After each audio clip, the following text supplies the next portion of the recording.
ofertar linda Jurema, um colar e também um diadema. Vou levar pra te ofertar linda Jurema. Oh, Jurema, oh, Jurema, com licença de Oxalá, eu quero visitar o teu congá. Programa Voz da Umbanda. Isso que você fala é Saúde Ogum. Programa que vai ao ar todos os domingos das 20 às 22 horas. Você pode nos mandar mensagem de texto para o celular 91638985, e-mails, telefonar para nós, como você quiser. Quero dar as minhas saudações ao Rubens de Chapanã. Boa noite, Rubens de Chapanã. Boa noite, Pai Saúde Ogum. Boa noite aos nossos internautas que estão, nesse momento, escutando o nosso programa. Quero mandar um abraço a Sandra, do Rio de Janeiro, uma bandista do Rio de Janeiro, que eu fiz um convite para ela escutar. Ela disse que ia escutar. Se estiver escutando, eu te mando um abraço, Sandra, de todo o coração, de amigo. E esperamos que possamos, nessa noite um pouco mais fria de domingo, né, fazer um belo programa e que você possa participar conosco. Lembrando que o DDD de Caxias do Sul, para quem quiser ligar de outro estado, é 054. Quero saudar Diego de Baralodê, também, que está aqui. Depois ele vai listar os nossos apoiadores: Nitael de Xangô, Tamires de Oiá, Tânia Regina de Emanjá. Programa de hoje que vai ter muitas coisas. Estamos nos aproximando da Páscoa, terminando a Quaresma.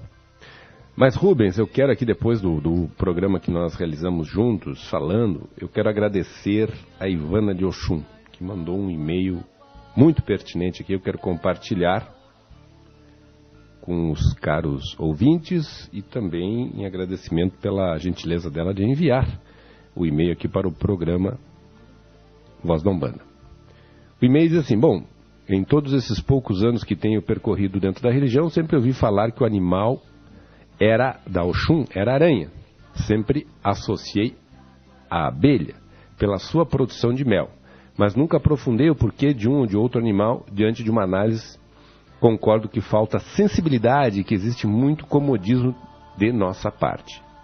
Quando um babalorixá, uma yaulorixá fala sobre determinado assunto, muitas vezes não questionamos ou até mesmo não buscamos pesquisar até mesmo se é legítima a sua afirmação.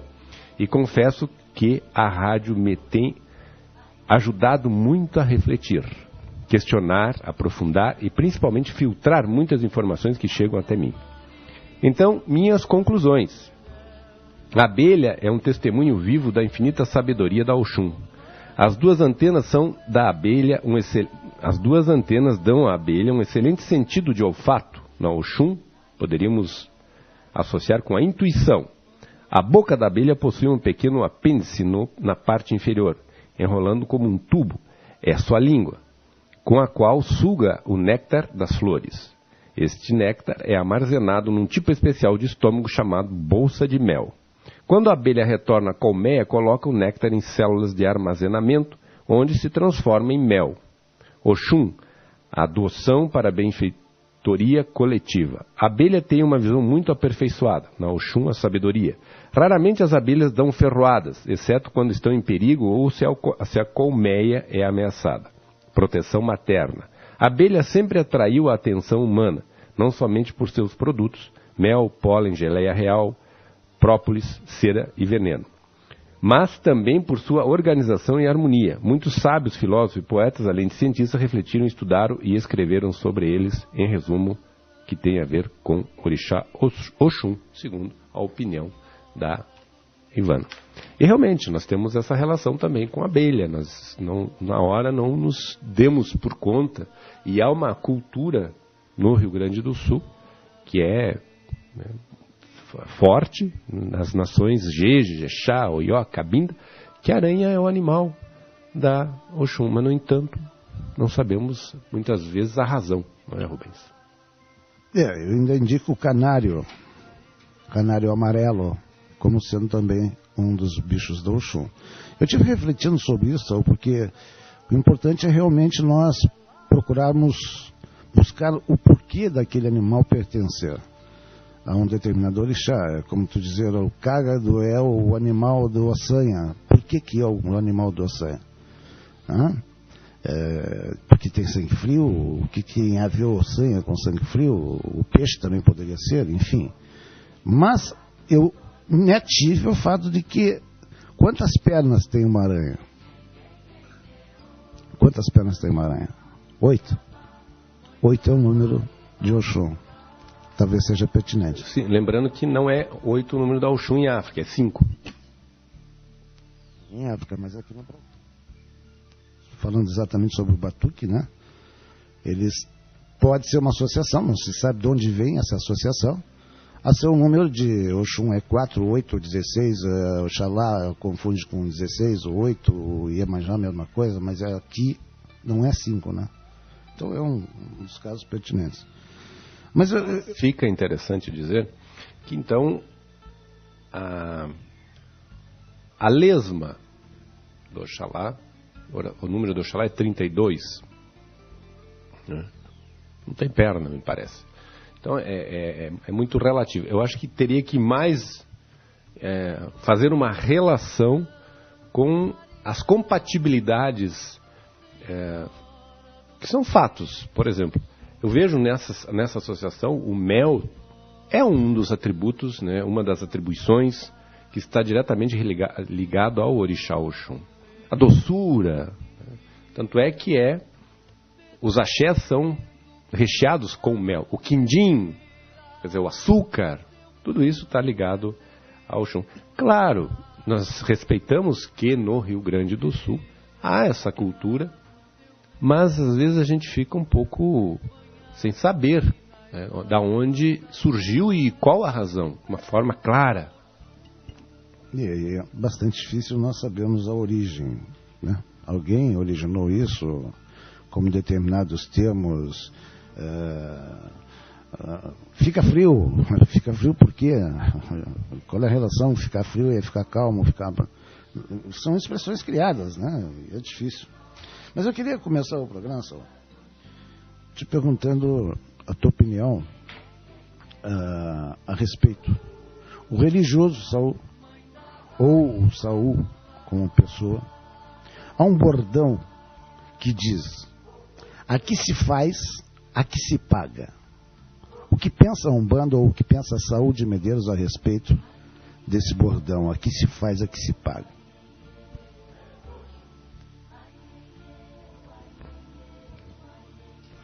O aqui se faz e aqui se paga acusa aqui a chegada do Sérgio Birajara, que vai fazer parte do nosso programa. Mas, dando continuidade ao raciocínio, o aqui se faz, aqui se paga, numa percepção, visão tanto da Umbanda, espírita umbandista, como queiram chamar, kardecista, ou até mesmo iorubá, africanista, né? É que aqui se faz, aqui se paga, no sentido que não é necessariamente numa existência, mas no retorno, às vezes, quando a pessoa vem no processo de resgate kármico, o aqui. Né? Aqui se faz, aqui se paga no orbe terrestre. Quer dizer, tu vai passar por experiências amargas, experiências desagradáveis, exatamente por coisas negativas que tu tenha feito. E do contrário também me parece verdadeiro. Se tu planta coisas boas, tu vai colher coisas boas. Planta coisas ruins, vai colher coisas ruins. Não quer dizer que tenha que ser no mesmo período existencial de uma determinada vida. Mas em outras existências, possivelmente tu vai passar por isso. É o que se explica pela lei do karma. A pessoa retorna e vai ter que corrigir algumas coisas que possa ter feito de forma negativa numa vida anterior. Mas não significa, no meu entender, que numa existência tu consiga saldar todos os teus débitos. Perfeito. Não, o pessoal usa na maioria do caso para que alguém que faz alguma maldade nesse mundo nessa própria vida passa a ter um problema de saúde grave, etc. No entanto, nós vemos pessoas que nasceram em berço de ouro e morrem em berço esplêndido, sem passarem por isso. Por isso que o termo que tu está usando será pago, talvez numa outra vida, aqui na órbita terrestre, embora se saiba que haverá muitas e graves consequências no mundo astral, também para essa pessoa, né? Quero saudar a presença do Sérgio Birajara. Boa noite, Sérgio. Boa noite a todos e a todas. Um grande programa a todo mundo, né? Depois de uma semana tumultuada, né? Passamos aí.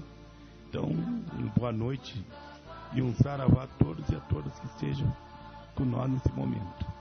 E a mesa em especial, né? Aqui no programa, Pai Rubens, Pai Saul, grande personalidade que toca esse programa aqui com uma qualidade fantástica e com grandes debates, né, gente? Isso não dá para negar que saem grandes debates aqui, extremamente interessante e direcionado ao povo africanista.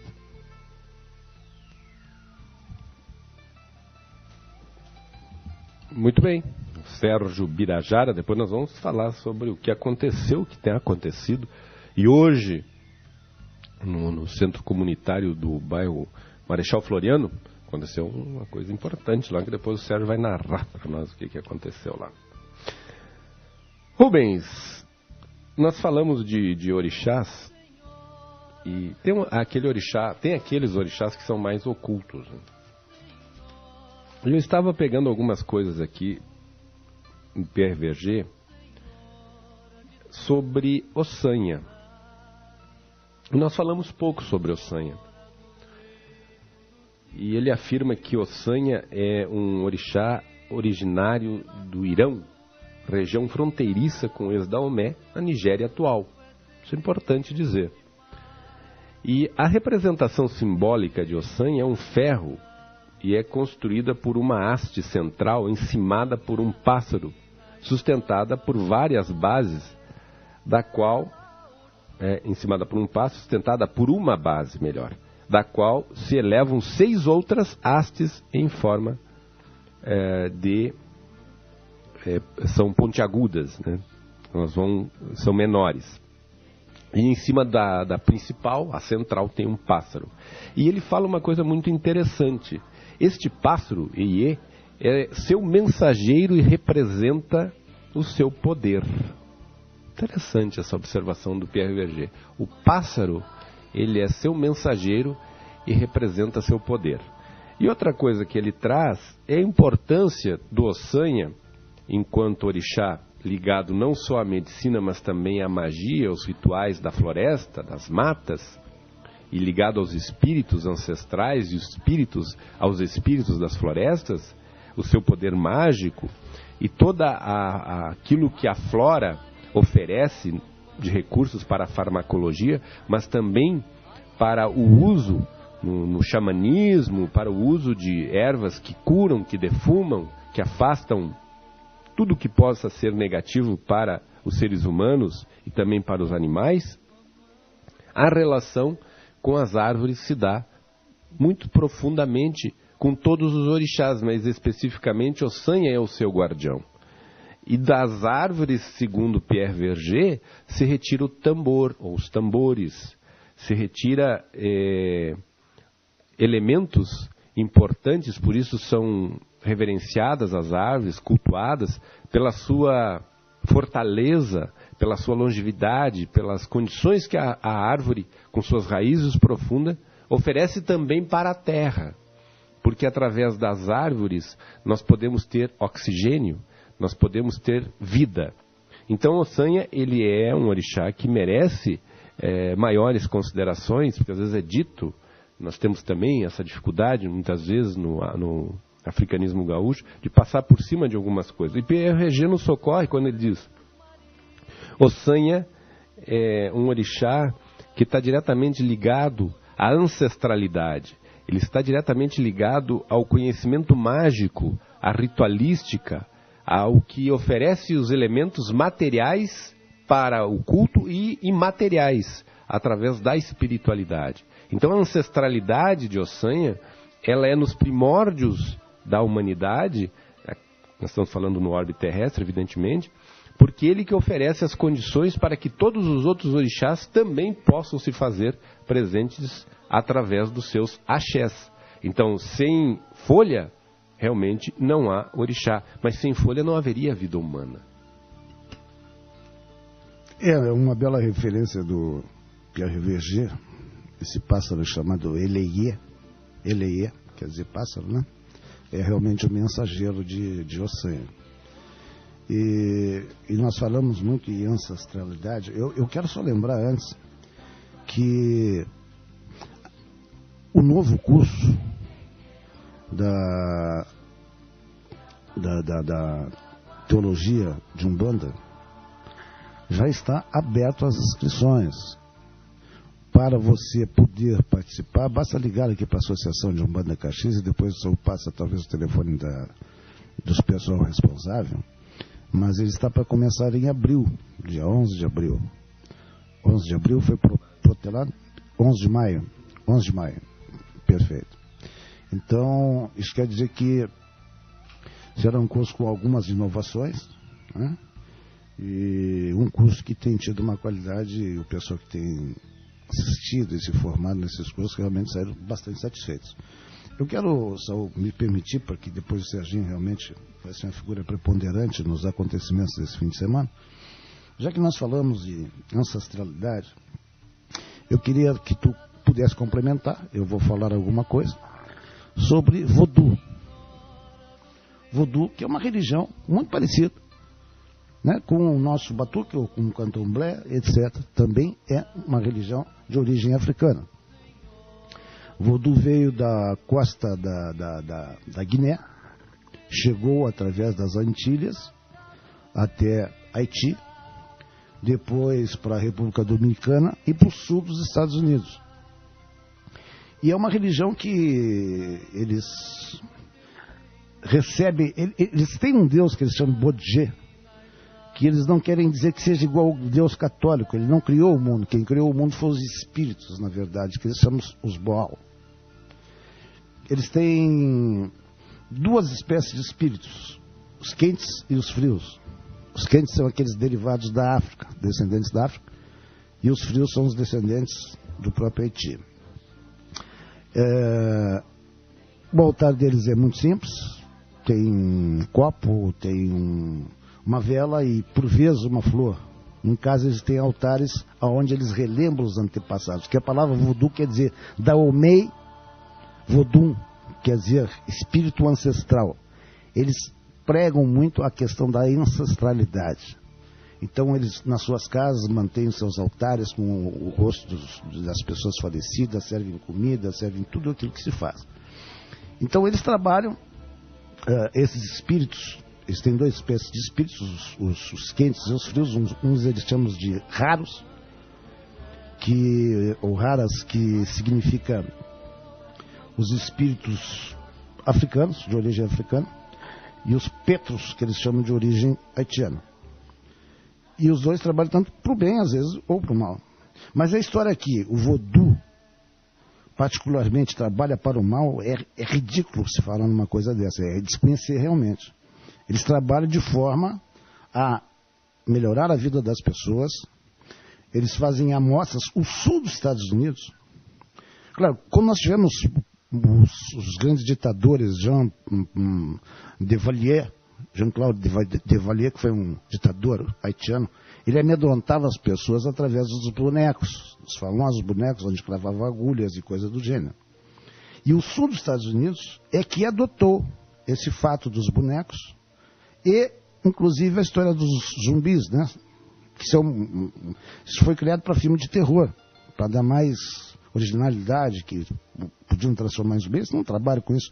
Dentro do próprio Haiti não existe isso. Até se vende bonecos, né, nas feiras, mas não tem nada dessa magia de forma destrutiva e que eles fazem sim no sul dos Estados Unidos. Mas é tido como uma religião parecida com uma santeria cubana, por exemplo, parecido com outras religiões, muito semelhante ao batuque em alguns aspectos, na questão dos rituais, eles tocam tambores, tem uma magia de tambor, e os espíritos que ali chegam realmente, e não tem um chefe, né, alguém que comanda. ó, essa casa é comandada pelo fulano de tal. Não, todos eles têm mais ou menos a mesma hierarquia e é construída uma religião que realmente, na sua origem, foi uma religião criada para o bem. Né? O que se mostra nos filmes são fazer voodoo, que parece ser uma magia negra. E não é verdade, não é nada disso.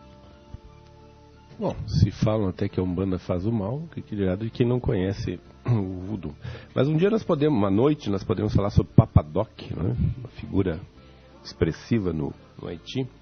E eles têm um ritual muito interessante que eles fazem enterram o iniciado, eles enrolam o tecido, enterram, e depois de uma infusão com ervas e uma beberagem, ele entra numa espécie de transe, e ele tem uma parada cardíaca, e depois de 7 dias ele retorna. E aí saiu a história dos zumbis e tudo mais. Mas é um processo iniciático com Legba, porque eles têm como uma figura temida esta entidade que para nós é o Bará, o Exu, e eles têm esse temor muito grande. Mas como as fantasias, as pessoas simbolizam conforme entendem as coisas, vamos dizer que o voodoo faz o mal, que o voodoo faz isso, sendo que tudo aquilo que está ligado ao orixá não pode estar residindo no mal. Não é isso? Até quando o Pierre Verger fala da questão do Ossanha, está muito ligado a Daomé, nós queremos lembrar que diz os itãs que Nanã tinha 3 filhos, que são tudo originários daquela região de Daomé, que era o Omulu, né? O Ossanha e a Euá, que eram irmãos. Os 3 eram irmãos. Então o Ossanha está muito ligado realmente ao Daomé, que é essa região toda aí. Sérgio Birajara, o que tu trazes de novidade para a comunidade que estão ouvindo o programa Voz da Umbanda? Olha, primeiramente, todo o nosso esforço está pautado na procissão, né? Essa é a nossa caminhada aí, que está sendo um desafio para nós, sempre dando o melhor de nós para que esse ano seja uma procissão diferenciada, né? Com todo o envolvimento do pessoal que está, com o anúncio antecipado já lá em dezembro da procissão, as casas se organizando. Então é essa que vai nos pautar, inclusive a partir de segunda-feira. Quero ver se fica pronto o material de divulgação, e a partir daí a gente começa a fazer toda uma caminhada rumo à procissão 2015 e preparar de 2016 também, já baseado nessa de 2015, que Erogun, que dê tudo certo até lá, como vem acontecendo o envolvimento das pessoas, a informação que começa a tirar. Então ficamos quase na mão de Ogum e no tempo, né, que seja um tempo melhor que o do ano passado, que o ano passado pegamos chuva, pegamos feriado, pegamos sábado de aleluia, e ainda assim a gente, de forma meio aqui de palatino, conseguimos tocar uma procissão. Esse é o norte que vamos dar a partir de segunda-feira, agora mais incisivamente, além do que já vem acontecendo já o que há 20 dias atrás, a gente tentando, 20 ou 25 dias atrás, a gente vem tentando se organizar aí dentro das possibilidades. Importante dizer também, e já saudar os nossos alabês aqui de Caxias do Sul, que estão mobilizados, Sérgio, nessa tá uma integração importante que nunca houve antes na cidade de Caxias do Sul, concorda? Não sei se agora, pelo que deu para ver hoje, uma mobilização hoje à tarde, não sei se aconteceu alguma procissão desse porte de Alabê envolvido a nível de estado, eu diria, né? Porque até então eu quero ir mais longe, não quero, pelo que a gente já vem acompanhando, o que está acontecendo aí a nível de estado, as procissões com o número de Alabês aí envolvido, confesso que não vi isso em ponto nenhum do nosso estado, e espero que isso se confirme até o dia não só da procissão, né? Nós estamos aqui falando das homenagens, que é o dia 23 lá no Monumento e dia 25 lá na praça, na nossa praça. Então eu espero que esses 2 momentos sejam momentos grandiosos, né, para a religião, e é para isso que estamos trabalhando aí, dando o melhor de nós aí. Mas eu acredito que esse ano nós vamos ter um elemento fazendo o diferencial aí de pessoas que até então não se envolviam, e hoje a gente nota um outro clima, um outro ambiente aí para a gente poder fazer tocar para frente mais uma procissão e mais uma homenagem junto ao monumento. Lembrando que quando o Serginho diz lá no monumento e na nossa praça, eu digo no nosso monumento e na nossa praça. Tudo é nosso, não tem essa coisa de um monumento, também é de todos nós. Rubens. Eu queria perguntar ao Serginho, eu vejo que condenudo, né? Ele realmente se espraia na religião como muito poucos religiosos o fazem, né? E ele tem demonstrado realmente um interesse muito grande. E, ao contrário de que qualquer pessoa, por mais maldosa que seja, possa pensar, ele não ganha absolutamente nada com isso. Tem os seus méritos astrais, evidentemente. Mas eu perguntaria ao Serginho o que te leva realmente, o que grita no teu coração, que te leva a fazer campanhas tão, eu diria, altruístas para a religião, sim. E que enobrece a nossa religião, sim. O que te faz? Primeiramente, havia um debate anterior que vocês faziam a respeito da lei do karma. Eu acho que se aqui a gente não faz uma passagem, não paga suficientemente nossos compromissos astrais, também não se sai daqui purificado, né, gente? Então eu acredito que seja uma caminhada que o plano astral pede para que naquilo que a gente pode contribuir, e que se ganha assim. Eu acredito eu que não tem dinheiro que pague o prazer de estar hoje à tarde lá no bairro Marechal Floriano com aquele grupo jovem de tamboreiros lá de Alabeza, de Ogãs, né? Uma tarde que até então, se não é ele, seria uma tarde quase que daquelas tardes meio que perdida, um domingo. Mas quando você chega descompromissadamente com um grupo que vem com 39 pessoas quase nos cercando lá, já dá para dizer que se isso não é um ganho, né? Porque nem se a gente está pautado muitas vezes pelo capital, mas o emocional, o prazeroso, né? Isso a religião sempre, para bem na verdade, a religião sempre para mim foi prazerosa, porque o pessoal só me convida para festa. É coisa de louco. Essa religião vai me dar já me dá um colesterol, me levanta a diabetes, só me convido para festa. Então, nesse sentido, não há como retribuir a ela e dar aquilo que eu posso fazer. Se vindo de uma família de umbandista, não recebi o dom da mediunidade, que senão estaria tocando o terreiro da família, né? Então, seja essa a minha contribuição, que eu diria que é para nós. Como disse o Pai Saúl, é a nossa procissão, é o nosso movimento, é o nosso envolvimento. E é isso que é prazeroso. Eu acredito que esse preço não há capital que pague. Eu quero aproveitar o encaixação e deixar uma pergunta para os dois. Agora o Serginho e o senhor vão me responder. Se for possível responder. Se não houvesse Umbanda, se não houvesse batuque, vocês optariam por outra religião? Que religião traria vocês mais simpatia hoje? Ou simplesmente seriam ateus, ou simplesmente diriam, eu só acredito em Deus e pronto. Existe alguma religião que possa dizer assim, olha, se eu não fosse umbandista, se eu não fosse batuqueiro, eu talvez optasse por essa religião? De forma bem objetiva, eu falo por mim. Provavelmente não estaria encarnado. E se tivesse, criaria. Faria algo próximo a isso. Eu diria que eu estaria do lado de alguma religião que estivesse sido perseguida. Eu gosto desses desafios, né? Eu acho que o lado histórico de Cristo diz que a gente tem que estar do lado dos excluídos.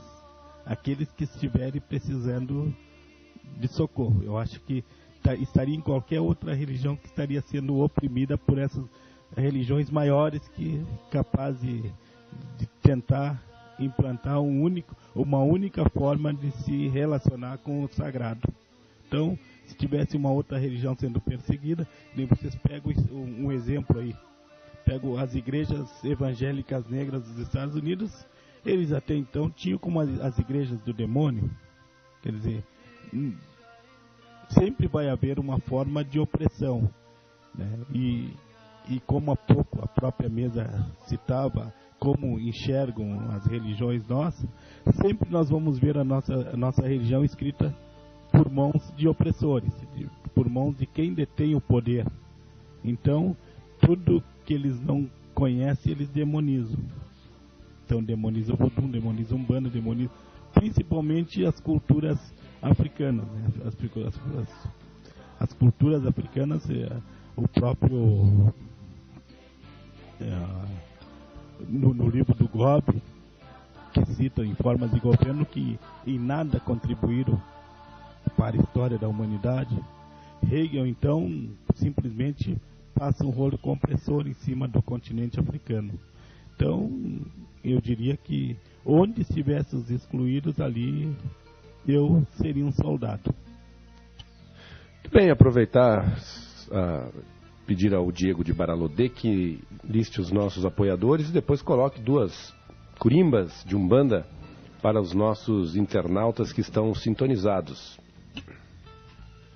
Vamos lá então, mas antes dos apoiadores, eu gostaria de dar um abraço à Luciana de Oxum, que está ouvindo o programa conosco, e ler também o recado que a Andréia Kelly da Rosa deixou no site. Boa noite, saravá a todos, parabéns pelo programa, pois continua demais. Obrigado, Andréia, pela participação, continue participando conosco. Vamos lá então, os apoiadores da Rádio A Voz da Umbanda. Espaço Vida Saudável, Raquel Felipeto, situado à Rua 20 de Setembro, 2430, 6º andar, sala 64.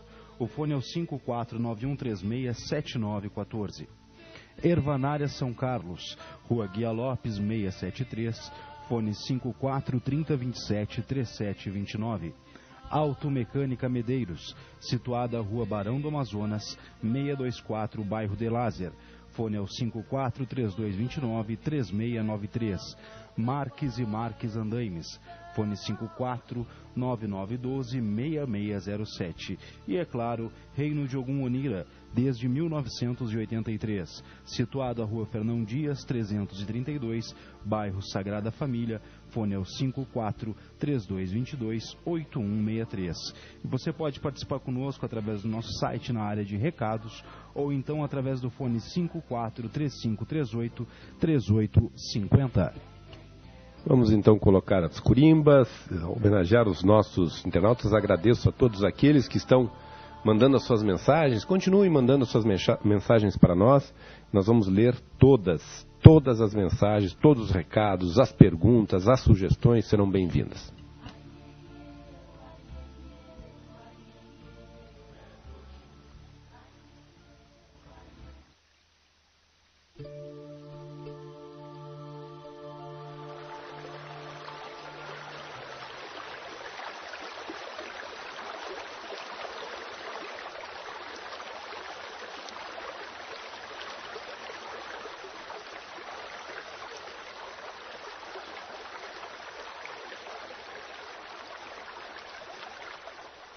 Eu vi mamãe Oxum na cachoeira, sentada na beira do rio. Eu vi mamãe Oxum na cachoeira, sentada na beira do rio. Colhendo lírio, liruê, colhendo lírio, liruá, colhendo lírio, vai secar nosso congá. Colhendo lírio, liruê, colhendo lírio, liruá, colhendo lírio, vai secar nosso congá. Eu vi mamãe Oxum na cachoeira, sentada na beira do rio. Eu vi mamãe Oxum na cachoeira, sentada na beira do rio. Colhendo lírio, liruê,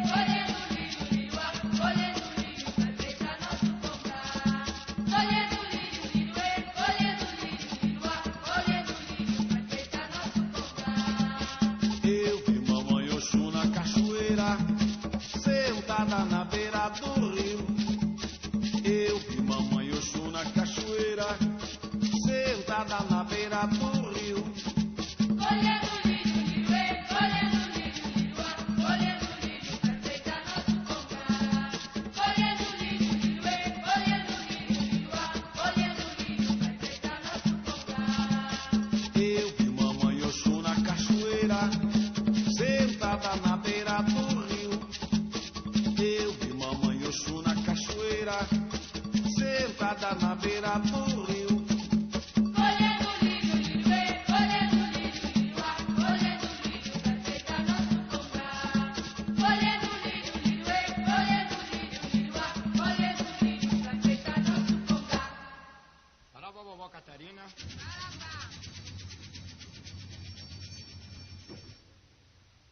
Vovó Catarina que tem poder, vem na banda nos valer. Vovó Catarina que tem poder, vem na banda nos valer.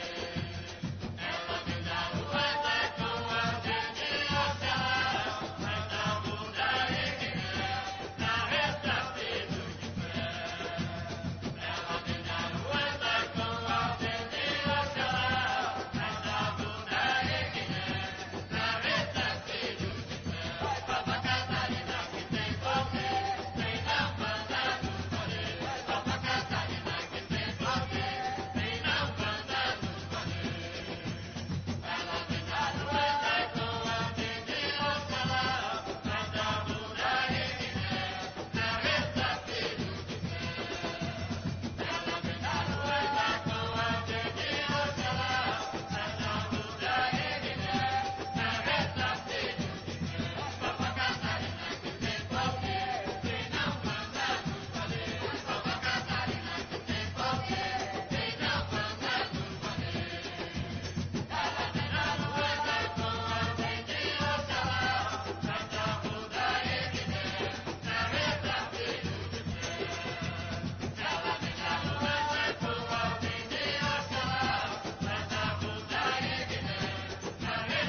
Salve, salve, tia Maria! Salve! Salve os pretos velhos da Bahia!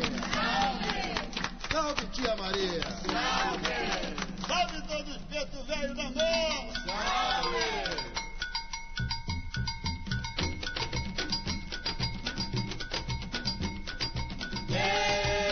Tia Maria, preta velha da Bahia. Tia Maria, preta velha da Bahia. Segura a barra da saia, dança na ponta do pé. E quando pega no rosário, tá zumbando e candomblé, tia Maria. Tia Maria, preta velha da Bahia. Tia Maria, preta velha da Bahia. Verdadeira de quebranto, mal olhada e desencanto. Feiticeira curandeira, dobradora de jongueira, tia Maria. Tia Maria, preta velha da Bahia. Tia Maria, preta velha da Bahia. Ninguém segura teu ponto, tua treva muita fé. Quem quiser falar com ela, ganha figa de Guiné, tia Maria. Tia Maria, preta velha da Bahia. Tia Maria, preta velha da Bahia.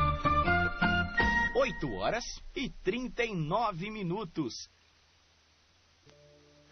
Muito bem, estamos de volta depois de homenagear os nossos internautas, aqueles que estão sintonizados aqui ouvindo o programa Voz da Umbanda, que vai das 20 às 22 horas. Nós estamos nos aproximando de uma data que ela é simbólica, muito simbólica, que é a Páscoa. E nós temos aí a Quaresma, e se finda, né, no próximo final de semana. Mas antes de falar sobre isso, eu quero ler aqui o que está na capa do jornal Folha do Axé, de Porto Alegre, do dia, na 7ª edição, 24 de março de 2015. Africanistas se mobilizam para garantir seus direitos, e é uma multidão aqui no Parque da Redenção. A apresentação do projeto de lei 21/2015 pela deputada Regina Becker Fortunati, pedindo a revogação do dispositivo que garante a realização de preceitos pelos africanistas, provocou a indignação da comunidade religiosa que decidiu juntar forças para assegurar o livre exercício de suas ritualísticas.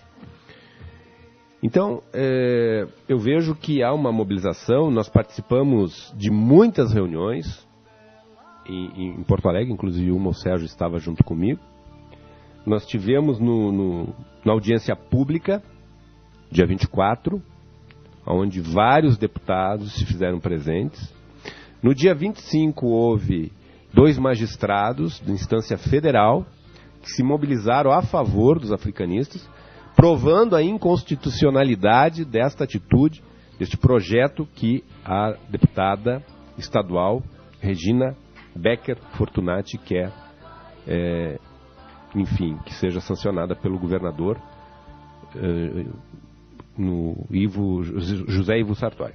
Bom, então nós estamos percebendo a grande mobilização que está havendo no Estado.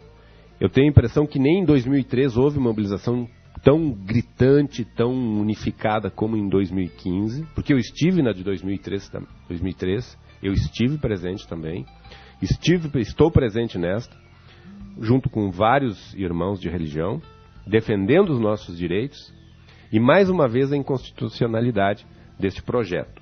Um projeto que ele não se sustenta, ele chega a beirar o ridículo, porque não tem uma sustentação clara, a não ser o que fica claro é mais uma vez a instância do preconceito.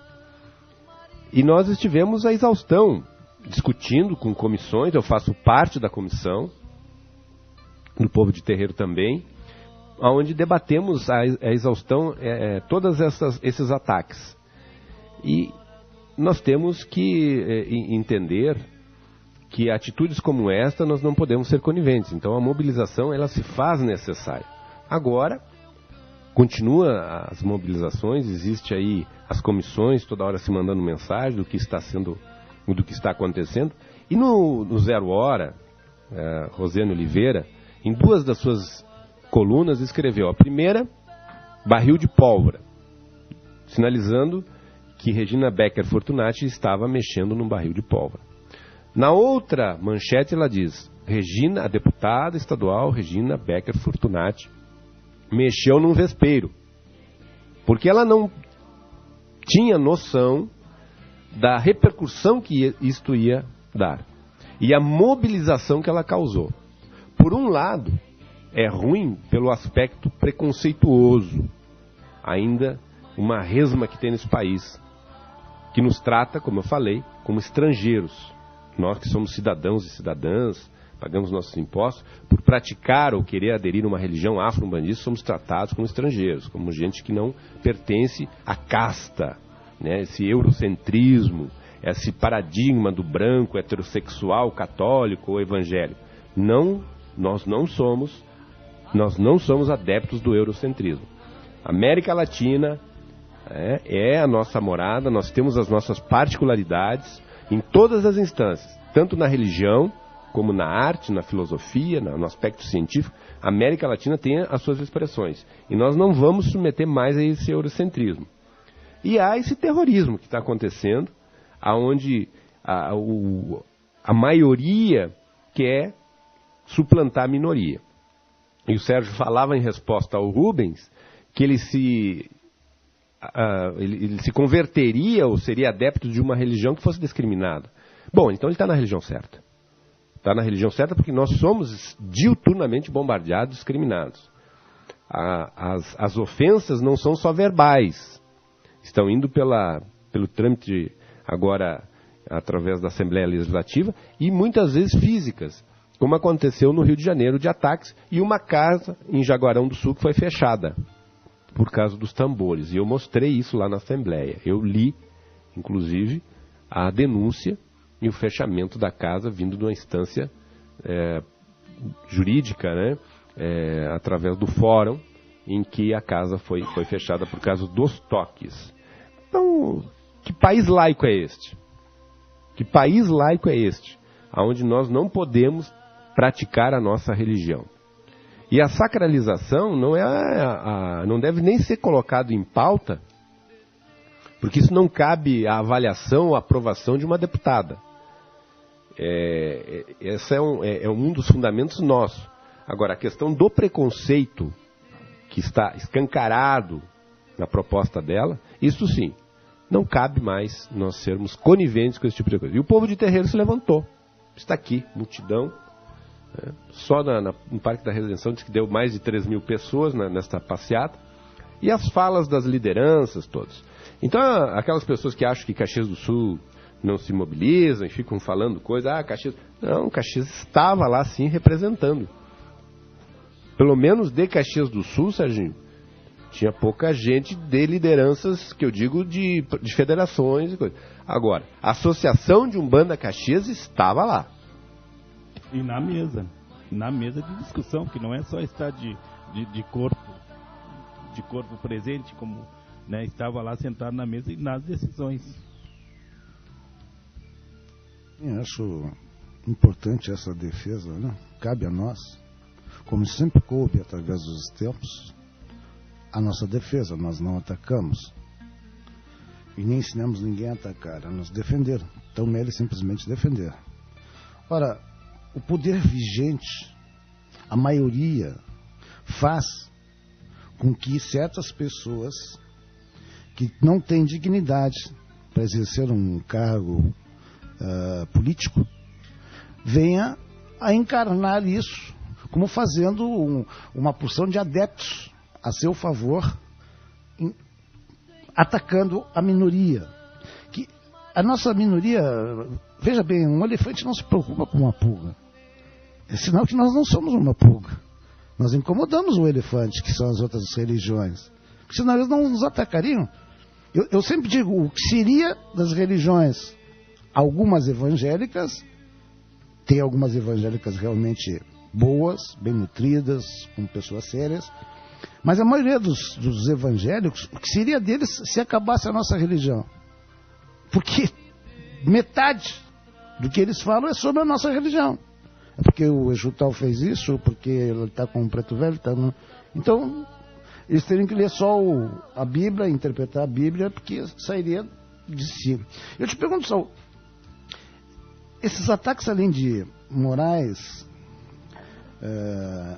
danos realmente de um palavratório ridículo, mas quando há danos materiais que invadem alguns centros, quebram imagens, quebram tudo, como é que o mundo astral, qual é a reação do mundo astral em relação a isso? Bom, primeiro que se trata de um terrorismo, né? Um vandalismo, e é feito no plano físico um boletim de ocorrência, mas até a apuração dos fatos o dano já se deu. E o dano se deu no plano material, moral e espiritual. Espiritualmente há um dano também. Há uma discriminação que acaba danificando, inclusive, o vínculo do dirigente, da corrente com o plano astral, pelo choque emocional de ser agredido, de ser invadido e quebrar as coisas que estão na instância do sagrado. Claro que as entidades que estão relacionadas às nossas práticas, seja ela do Umbanda, do Candomblé, do Batuque, não são entidades do mal. E elas não vão reagir de uma forma a punir essas pessoas, a castigar. Isso está numa outra esfera. Aquilo que tu disseste na primeira pergunta, aqui se faz, aqui se paga, sem dúvida. Toda ação gera uma reação. E espiritualmente sabe que isso vai ser colhido mais tarde. Mas o que não pode é nós ficar de braços cruzados, permitir que alguém invada os nossos ilês, os nossos templos, e nos agridam. Então a repercussão é em todas as esferas, em todas as instâncias, físicas, moral, psíquicas e espirituais. E não acredito que o astral não fique também mobilizado, extremamente desconfortado com uma situação desse tipo. É um terrorismo. A mesma coisa eu digo, como é que fica o astral diante do da atitude dos radicais que falam em nome do Islã e fazem decapitações? Claro que há lesões nisso. Há um desagrado, inclusive para aqueles que são do Alcorão, porque eu não creio que esteja escrito lá que Alá queira isto. Então é um dano. Infelizmente a religião, muitas vezes esse fundamentalismo causa danos à humanidade. E não é isso que a religião, não é esse o papel das religiões. Por isso o sagrado, muitas vezes, ele está distante da religião, da prática religiosa, porque os homens distorcem aquilo que está diretamente ligado aos ensinamentos superiores. Até porque religião é ligação, significa ligação, né? E essa ligação com o sagrado, e a ligação com o sagrado feito de forma violenta, não tem como.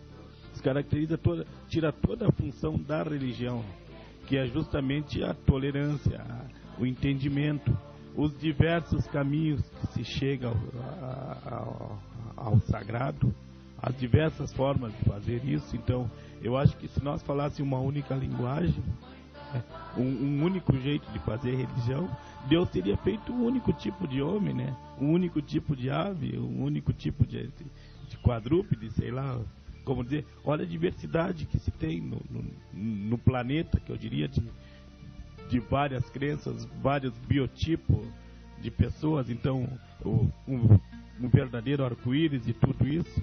E quando se parte para a violência, quando se parte para a violência, se cessa o discurso. E aí não faz sentido, né,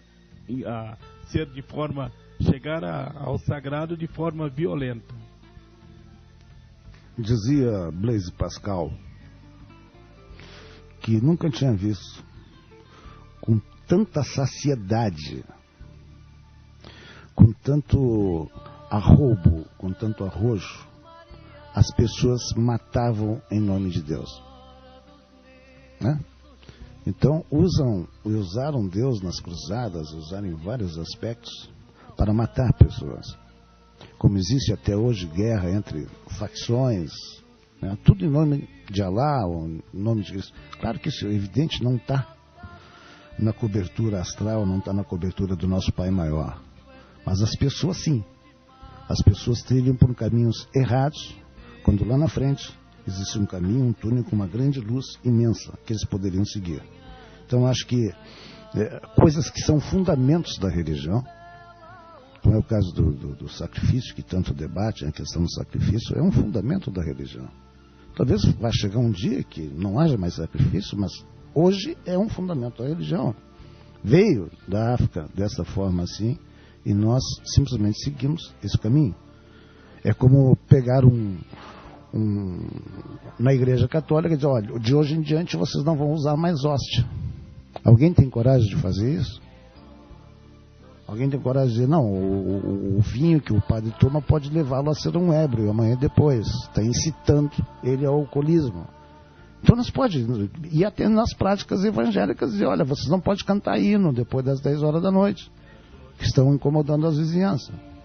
Então eu acho que determinadas coisas que são realmente inerentes aos fundamentos da religião não devem nem ser tocados. Isso já é... Quem traz à tona, e já vários tentaram, não foi só a deputada, né, que o Céu fez referência, mas vários, a Fortunati, já várias pessoas tentaram isso e não conseguiram seu intento, porque a maioria esmagadora dos religiosos de Umbanda ou do Batuque ou do Candomblé reagiram na forma de uma organização, de uma passeata, enfim. Há quem tenha coragem de fazer isso, só realmente os nécios, como essa deputada. Muito bem, falando da Quaresma e os africanistas, tem um textinho aqui bem interessante que eu quero compartilhar com vocês e os caros ouvintes. Considerando tão somente os fundamentos da religião de matriz africana, não haveria nenhuma razão para a observância do período da Quaresma por parte dos praticantes do culto aos orixás. Esta atitude, porém, comum para muitos sacerdotes, é herança do sincretismo e da formação católica de nosso país.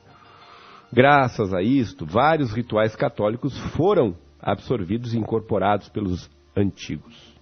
E por tradição ou respeito, perpetua-se até hoje. Antes de examinarmos a relação entre tradição católica e os preceitos praticados pelos africanistas, vamos entender melhor o que é a Quaresma. Cerca de 200 anos após o nascimento de Cristo, os cristãos começaram a preparar a festa da Páscoa, com 3 dias de oração, meditação e jejum. Por volta do ano de 350 d.C., a igreja aumentou o tempo de preparação para 40 dias. O tempo da Quaresma é o período do ano litúrgico de 40 dias. Os domingos não são contados, que antecede a Páscoa cristã, sendo celebrado por várias igrejas cristãs, católica, ortodoxa, anglicanas, luteranas, entre outras, e assimiladas em diversas outras linhas religiosas. A expressão Quaresma é originária do latim quadragésima dies, 40º dia. Em seu simbolismo, este número não significa um tempo cronológico exato, mas uma representação sociocultural de um período de duração significativa para uma comunidade de crentes. Na Bíblia, o número 40 aparece em diversos momentos significativos, apenas para ilustrar algumas aparições deste número no Antigo e Novo Testamento. Vamos a eles. Noé fica 40 dias na arca, durante o dilúvio, e mais 40 dias antes de tocar a terra firme, após o dilúvio. Moisés permanece 40 dias e 40 noites no Monte Sinai, para receber a lei. A viagem do povo judeu do Egito para a terra prometida dura 40 anos. Jesus foi levado ao templo 40 dias após o seu nascimento, e mais tarde retira-se no deserto por 40 dias e 40 noites, sem comer nem beber, antes de iniciar sua vida pública. Na Bíblia, o número 4 simboliza o universo material. Os zeros que o seguem significam o tempo de nossa vida na Terra, suas provações e dificuldades. Na Igreja Católica, o tempo da Quaresma decorre desde a quarta-feira de cinzas até a missa vespertina da quinta-feira santa, com que se inaugura o Tríduo Pascal. A semana que precede a Páscoa é chamada pela tradição de Semana Santa. Durante a Quaresma, todos os fiéis católicos maiores de 13 e menores de 60 anos têm a obrigação de fazer a penitência, dedicando-se à oração, exercitando obras de caridade, abnegando-se a si mesmos, cumprindo mais fielmente as próprias obrigações e, sobretudo, observando o jejum e a abstinência. Esse tempo de penitência é recordado pela liturgia. As vestes e os paramentos usados são da cor roxa. No 4º domingo da Quaresma pode-se usar o rosa, representando a alegria pela proximidade do término da tristeza pela Páscoa. Glória não é cantado ou rezado. Aclamação é aleluia. Também não é feita. Não se enfeita o templo com flores, o uso de instrumentos musicais torna-se moderado. Para os cristãos, é um momento de recolher-se espiritualmente, renovar-se, buscar as práticas dos ensinamentos de Cristo. Quase todas as tradições religiosas recomendam o jejum como uma poderosa prática espiritual que fortalece a alma dos homens na difícil caminhada em busca de uma maior aproximação com Deus. O significado do jejum é de matar, entre aspas, a carne, aquilo que é profano, e vivificar o espírito, além da autodisciplina. Em geral, não se trata de um jejum total, como os recomendados antes de alguns exames e cirurgias, mas sim de algo específico, como, por exemplo, carne vermelha, álcool, hábitos e vícios. Esta é uma explicação que depois eu quero ler a parte do africanismo, que define a Quaresma, mas é muito importante lembrar que isso tem um significado simbólico ainda que nos atinge.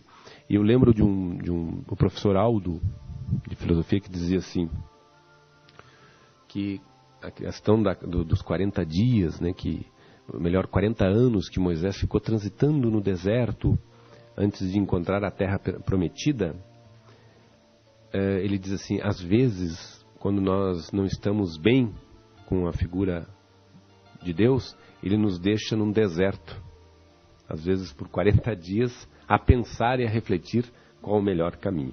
Então a quaresma tem um papel importante ainda, estamos nos aproximando dela, Rubens, da Páscoa. Sim, certamente. Até ia te perguntar em que época realmente se decidiu que a abstinência da carne vermelha, carne de porco, enfim, só peixe, né, que foi introduzido. Tem alguma ideia disso? Sim. Então, realmente, é uma data de preservação, porque nós, através do tempo, perdemos a quantificação, o ponto e o momento exato do que aconteceram, os fatos mais relevantes dentro da nossa história do mundo. Se comemora dia 25 de dezembro, a data do nascimento de Jesus Cristo, quando na verdade se especula essa condição, né? Ninguém aceita de fato, mas é representativo, é simbólico. Então toda essa quaresma tal é uma coisa simbólica que se leva em consideração, como fazem os Ramadá e etc., todas as tradições de cada religião, do judaísmo, enfim, eles levam em consideração e para eles é importante.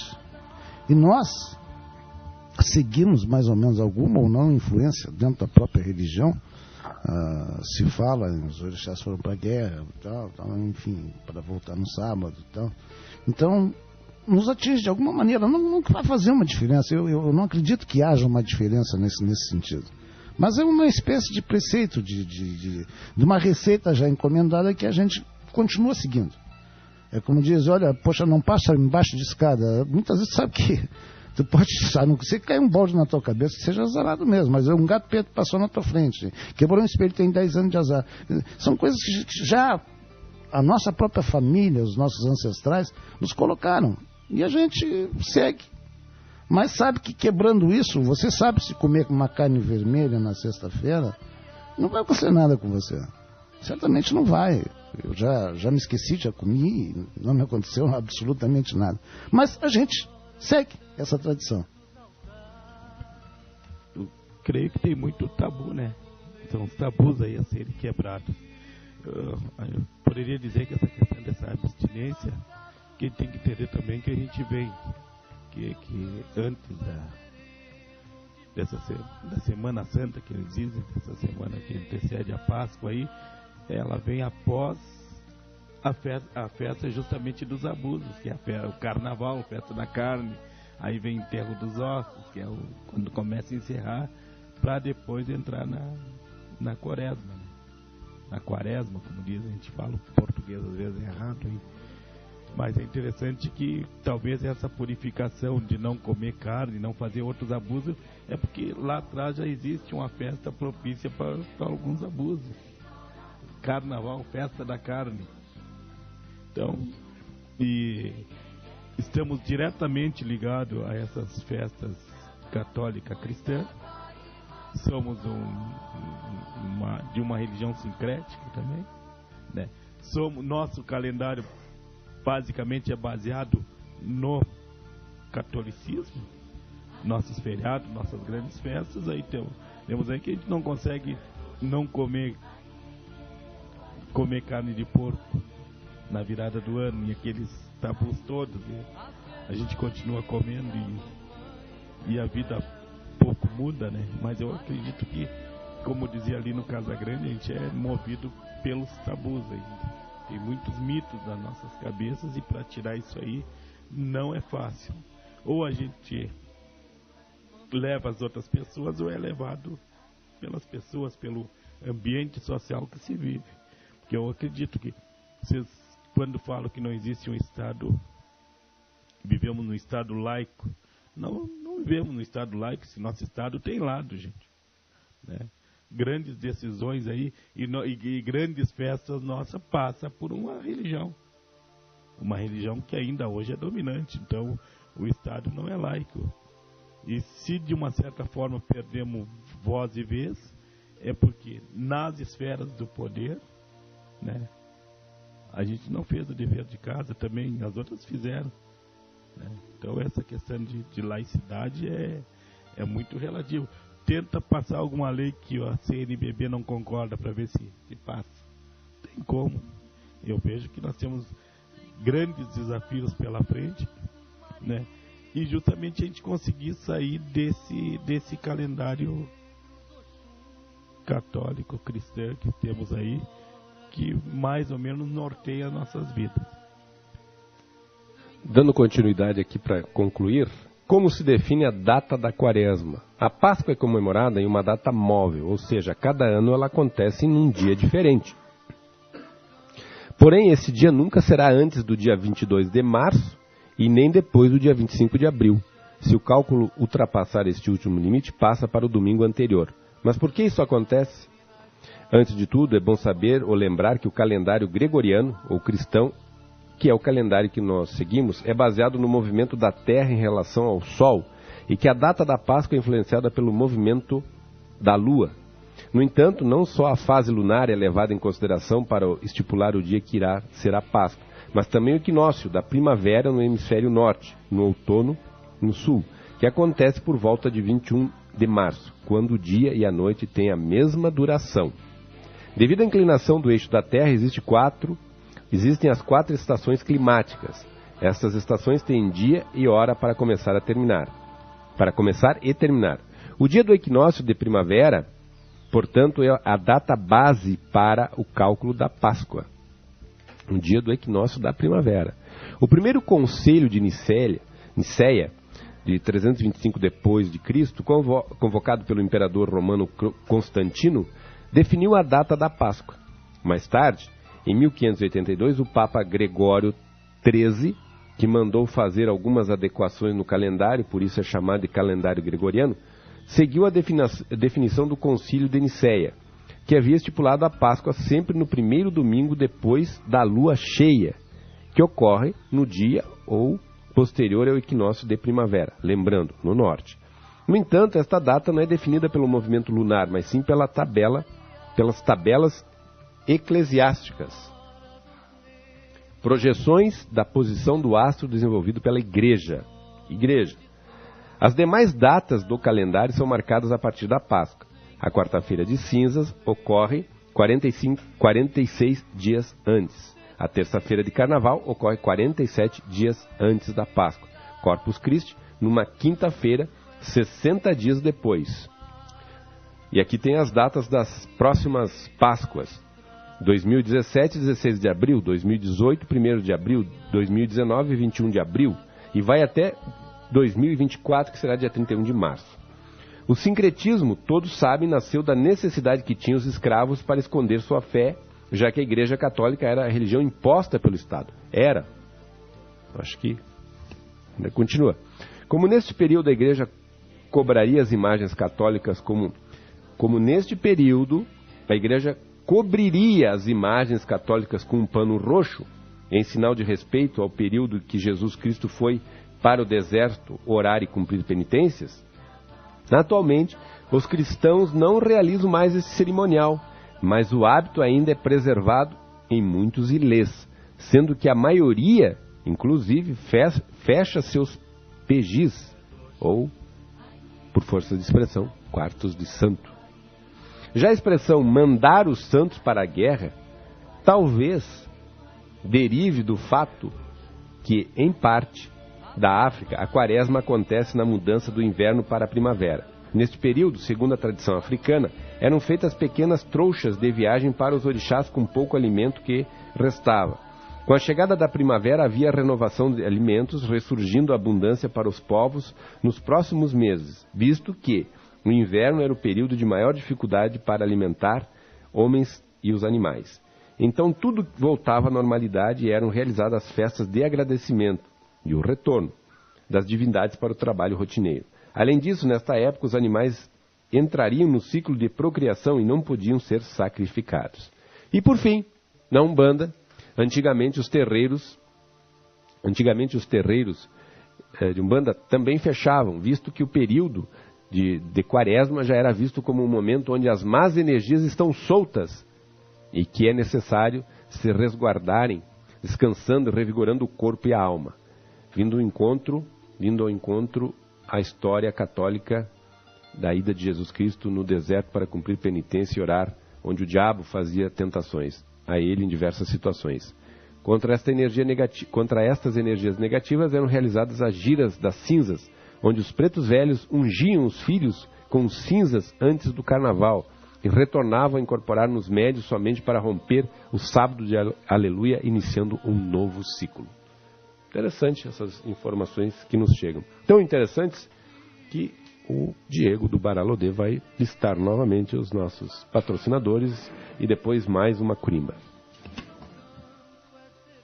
Mais uma vez, então, antes dos apoiadores, temos aqui recados do nosso site.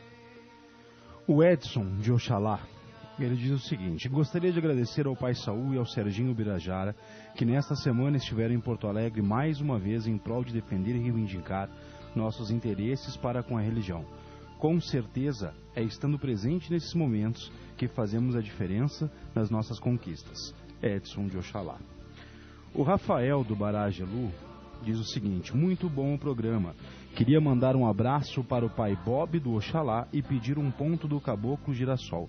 Forte abraço, axé. Rafael do Barajelu. O Marco Antônio deixou um recado bem curto pra gente. Saravá a todos, ótima discussão. Vamos lá então aos apoiadores. Ervanária São Carlos, situada à Rua Guia Lopes 673, fone ao 54 3027 3729. Automecânica Medeiros, Rua Barão do Amazonas 624, bairro de Lázer, fone ao 54 3229 3693. Marques e Marques Andaimes 549912 6607. Espaço Vida Saudável, Raquel Felipeto, Rua 20 de Setembro 2430, sexto andar, sala 64. O fone é o 5491367914. E é claro, Reino de Ogum Onira, desde 1983, situado à Rua Fernão Dias 332, bairro Sagrada Família, fone 5432228163. Se o Diego consegue achar um ponto do Caboclo Girassol, então, para homenagear o nosso caro ouvinte. Importante, antes do Diego colocar ali, para pensar, em relação à lei, olha aqui, vou ler o pensamento. Não vejo como presumir que a morte de um animal, a exemplo de um galo, num culto religioso, seja uma crueldade, diferente daquelas praticadas e louvada pelas autoridades econômicas com grandiosas gerações de moedas fortes para o bem do Brasil, pelos matadouros de aves. Desembargador Arenque de Assis. Desembargador. Já assisti cerimônias religiosas de cultos afro-brasileiros com matança de animais de 2 e 4 pés, aves, cabritos, etc., que são sacrificados, mas nunca presenciei qualquer crueldade. O que já não acontece em matadouros e frigoríficos, onde os bichos são sacrificados muitas vezes de forma desumana, sem falar nos abatedouros clandestinos. Desembargador Antônio Carlos Stegner Pereira. Desembargador. Quando frequentador das ditas chamadas casas de religião, das quais de uma eu fui dirigente, nunca vi alguém sacrificar um animal com crueldade. A morte é limpa e rápida. Desembargador José Antônio Ratzpretz. Então, deve ser alemão. Não é inconstitucional a Lei 12.131/04 do Rio Grande do Sul, que introduziu o parágrafo único no artigo 2º da Lei 11.915/03-RS, explicitando que não infringe ao Código Estadual de Proteção aos Animais o sacrifício ritual em cultos litúrgicos das religiões de matriz africana, desde que sejam excessos ou crueldade. Na verdade, não há norma que proíba a morte de animais e de toda sorte, no caso, a liberdade de culto primaria a prática.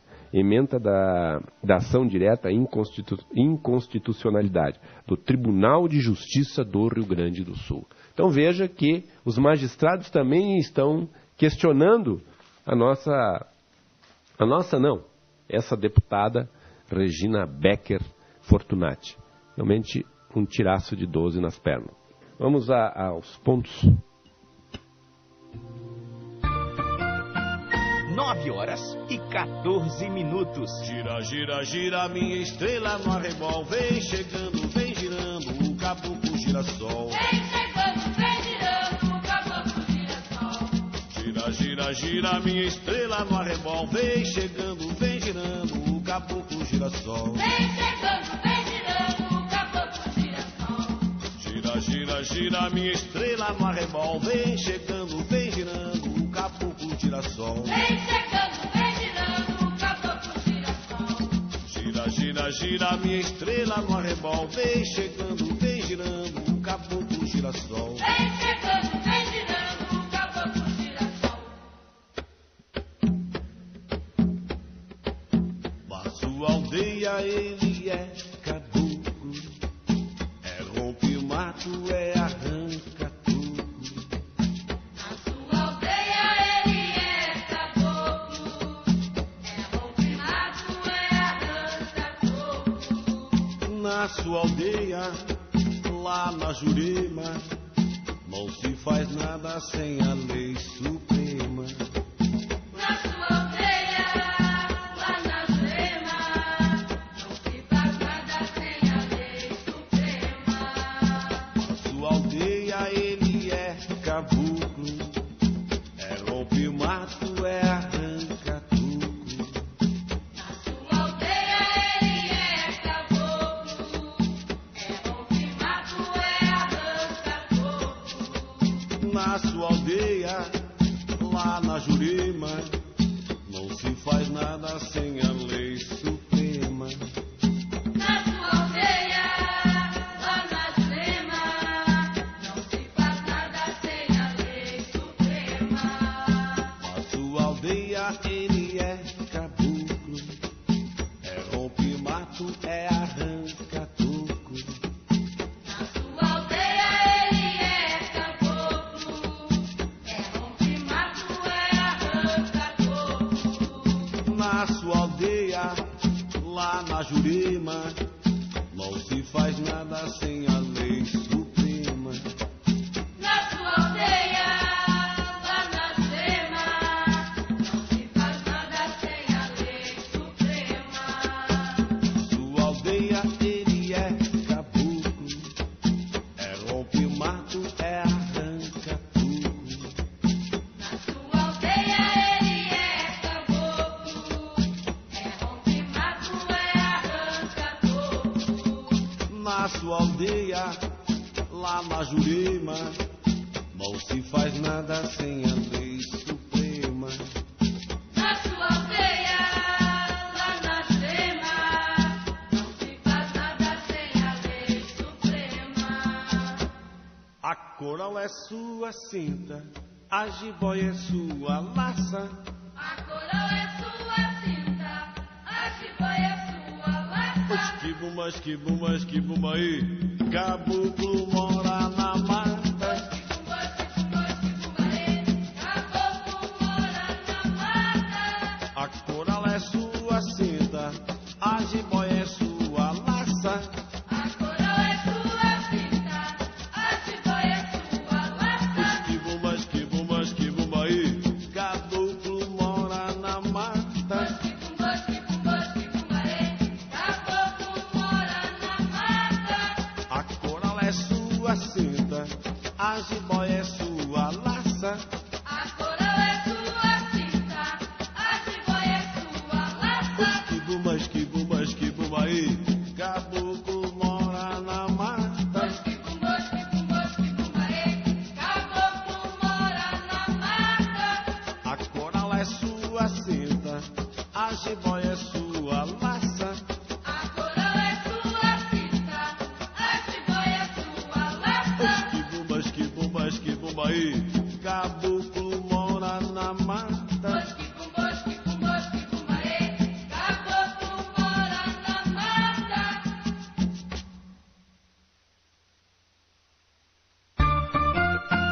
9h19. Muito bem, estamos de volta com o programa Voz da Umbanda, depois de oferecer mais uma curimba aos nossos internautas. Nós estávamos aqui em off falando sobre a Quaresma, a Páscoa está se aproximando, dia 3 é Sexta-feira Santa já, dia 5 é a Páscoa. Já aviso o Sérgio que Então pode fazer as suas doações aqui para a associação, chocolates, bombons, tudo que nós distribuiremos aqui mesmo na sede. Muito bem. Rubens, a Umbanda é sincrética à Quaresma ou não é, afinal de contas?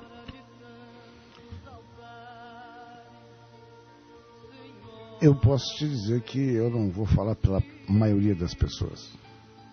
Eu, particularmente, sou sincrético, é isso. Né? Eu tenho meu ritual de sexta-feira, enfim.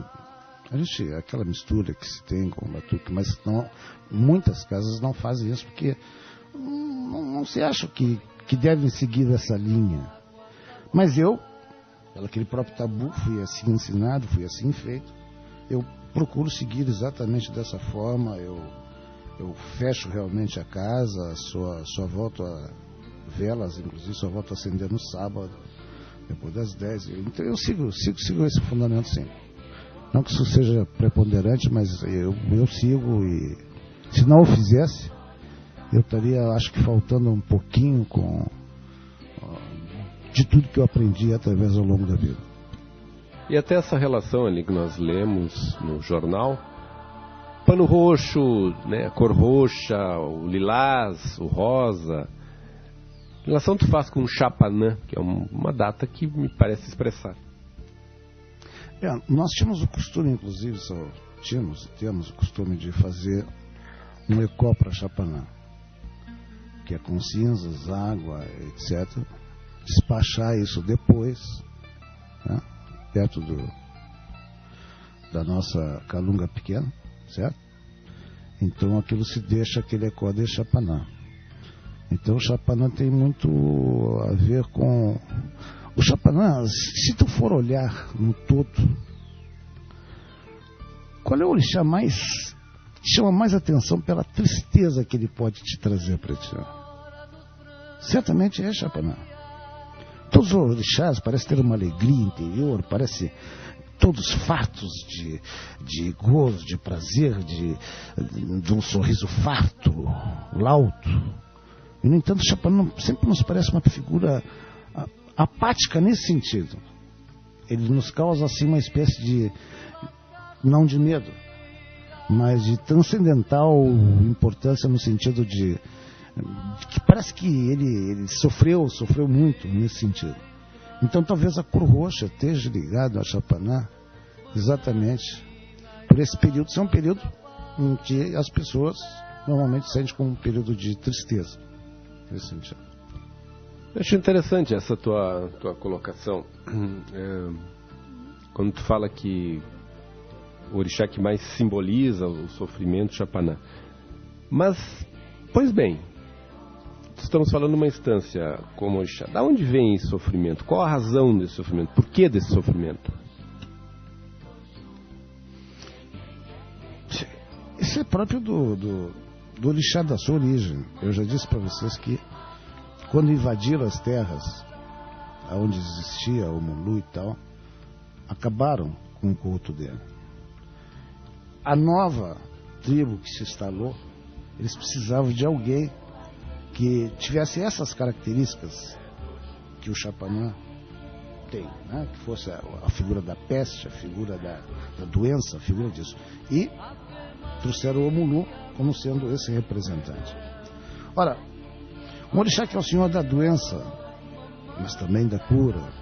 O orixá que é o senhor da metamorfose. E toda metamorfose que você passa, você está passando por um sistema interior de choques. Choques de energia da tua força interior negativa com a tua força interior positiva. E tem que superar a força interior positiva. Então são choques eventuais que acontecem dentro de ti mesmo, causando que basicamente, entre aspas, um pânico interno na pessoa para superar essas metamorfoses. Então esse é um orixá que você vê, se você vê no candomblé, no batuque, então, tu olha, te dá um aspecto assim bonito de vê-lo, mas ao mesmo tempo um respeito tão grande por esse orixá, que isso nos leva a tê-lo assim como uma figura à parte em relação aos outros. Ele é um orixá solitário. Não era um orixá cercado por pessoas e tal. Ele era um orixá solitário. Praticamente um eremita, como a gente diz, né? Então isso tudo traz um aspecto de tristeza em relação a ele mesmo. Eu ainda ontem falava para o meu pessoal que tem 2 orixás que tu não vê itãs dele com as Iabás, que é o Bará. Tu não vê nenhuma relação do Bará com as Iabás, um pouco de relação com o Oxum, mas muito pouco. E nem Chapanã. Eu houve algumas conversas com o Euá e tal, mas não tem. Era um orixá solitário. Diferente de Xangô, diferente de Ogum, que tinham várias, né, Iabás e sempre tinham seus guerreiros perto, e sempre estavam lutando, estavam sempre em grupos. Normalmente, inclusive naquela festa, naquele Itã, que todo mundo estava dançando e o Chapanã chegou sozinho. Entrou sozinho e praticamente partiu sozinho. Porque ele foi motivo de mofa por parte dos outros. Tem algumas coisas, né? Ele tem uma relação com o Yansan muito, assim, inclusive ele recebe, dizem que ele passa algumas dos seus atributos em relação ao plano da morte para Yansan, né? Dizem que Yansan tem uma relação muito boa com ele, inclusive ela faz transparecer a beleza de Chapanã numa das festividades, quando ela faz a ventania, ele se apresenta diferente do que imaginavam. Uma relação significativa também com Iemanjá, né? Que tem uma relação muito afetiva com ela. E é interessante, porque é sempre bom pensar se Chapanã é sofrimento ou é superação, né? Se ele ele está distante dessas coisas mundanas, porque o que causa sofrimento realmente é o ego, e me parece que Chapanã não está ligado nessa esfera, ele está além, ele não se abate com esse tipo de apelo, enquanto que existe, por exemplo, vamos pegar dos orixás, falam que o mais próximo da pessoa humana é o Exu, mas ao mesmo tempo o mais materializado é Xangô, é o rei, é o poder, é o que tem a justiça, a sabedoria do magistrado, mas Xangô é materializado, ele é firme, ele é pedra, ele tem essa relação direta com as coisas do ego, né? Por isso o rei de Oió. Eu vejo Chapanã não se importando muito com esses apelos distantes, assim, o vestir, não vestir, a sua forma oculta de ser, isso não me interessa. Me parece que esses apelos não incomodam, ele está além. O que eu falava na questão sentimental, né? Na questão de união homem-mulher, ou nos polos do orixá masculino como do orixá feminino, que inclusive Ossanha, você falou há pouco, em alguns lugares dão Ossanha como sendo feminino, um orixá feminino, né? Ossanha, ou Ossanha, ou Ossain, como quer. E nós aqui cultuamos como orixá masculino. Mas uma senhora me perguntou, esse é Chapanã, né? O orixá, sim. E por que ele usa palha? Eu disse, senhora, o conceito que eu tenho da palha dele não é para tapar as feridas. É porque o brilho, que quando você abrisse as palhas, é tão grande que talvez te cegasse da grandeza que ele tem. Por isso ele usa as palhas para cobrir o seu corpo, que não é virulento e que não é cheio de feridas. Isso já foi curado pela transformação dele mesmo há muito tempo. Então ele deve ter uma luz imensa por trás das palhas.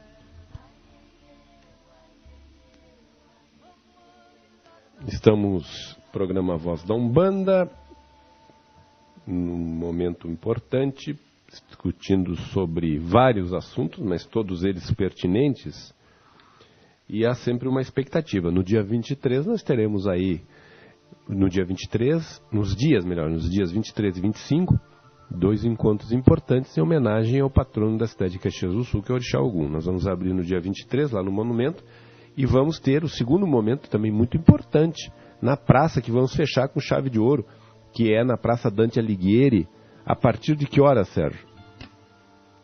Olha, a partir das 13 horas nós já estaremos lá, né, gente? Quero que essa estrutura tudo que teremos lá diferenciada esse ano do ano todo especial, já esteja lá montada, que a partir das 13 horas até as 16 horas, quando pretendemos iniciar a caminhada.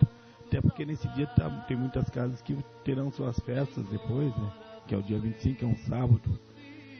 Tem casas que terão suas festividades logo mais à noite.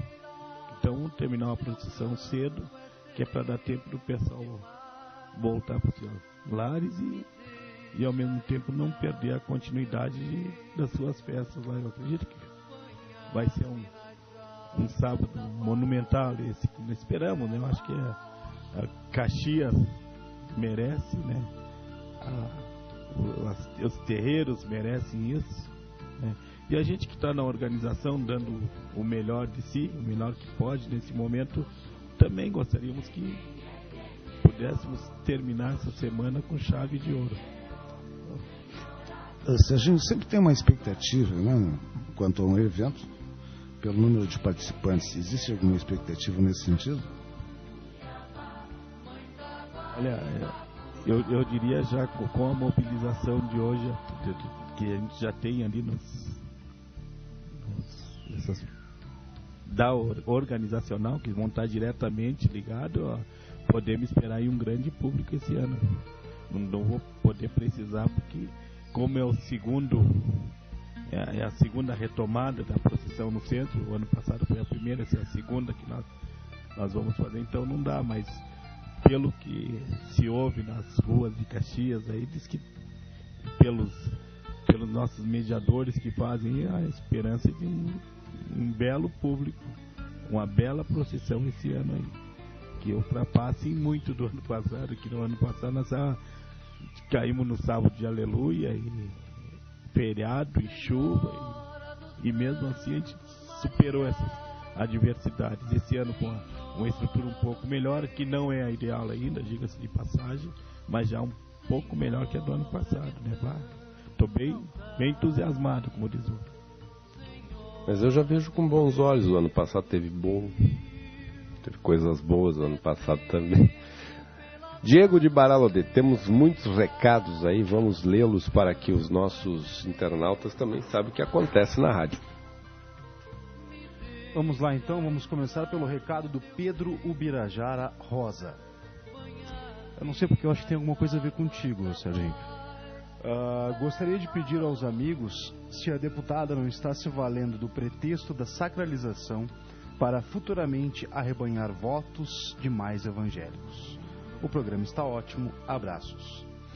Rafael do Bará Agelô, parabéns, perfeita essa associação e reflexão do Orixá Chapanã com a Quaresma, sofrimento ou superação. Luiz de Oxalá, programa muito bom como sempre, saudações ao pai Saul, ao pai Rubens e ao Dindo Serginho. Saudação especial aos Alagbés de Caxias, que vão trazer muito axé à procissão e ao evento junto ao monumento de Ogum.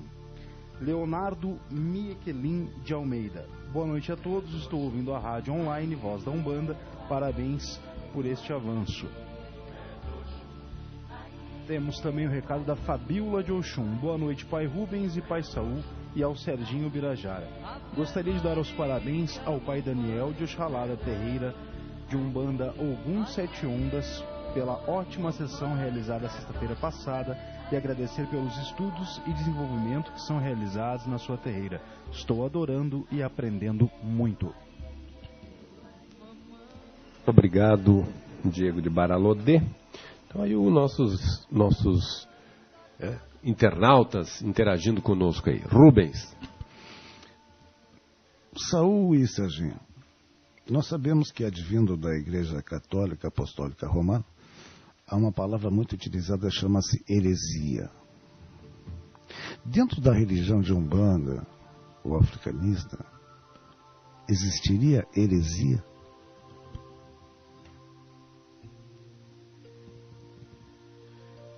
Olha, toda a religião tem seus rituais, seus mitos e seus tabus. No momento que a gente viola algum deles, eu diria que sim, também temos nossas heresias, né? Eu diria uma, entrar com pontas em festas, né? Comer de garfo ou faca dentro dos ilês em dias de festa, seria uma heresia, né? Uma delas. As outras podem ser de ordem de fundamento. Trocar a cor dos animais de sacrifício, trocar a cor, trocar o sexo, seriam heresias que se comete, né? Mas, ou sacrificar animal doente, uma heresia, diria, ou animal mutilado, ou animal oriundo de abigeato, seriam as heresias. Também como colocar um animal em via pública. São heresias que se cometem, que eu diria que seriam aquilo que vem contra a religião, é uma heresia. Tudo que tu relacionou até agora deveu ser o batuque. Vamos ser mais explícito e falar sobre a Umbanda?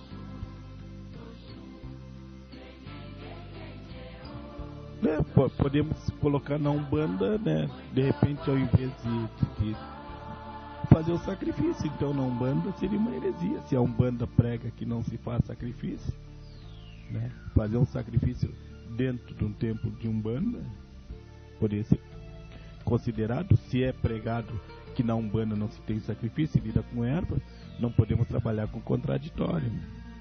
Então, heresias, eu acredito que é tudo aquilo que a gente fere o fundamento. Ferir o fundamento é uma heresia. Tem como, né? A Igreja Católica tem os dela. Tanto é que para vocês, que eu demorei muito tempo para entender essas mudanças que a Igreja Católica tem, de tempo em tempo, hoje permitir determinadas práticas que antigamente eram proibidas.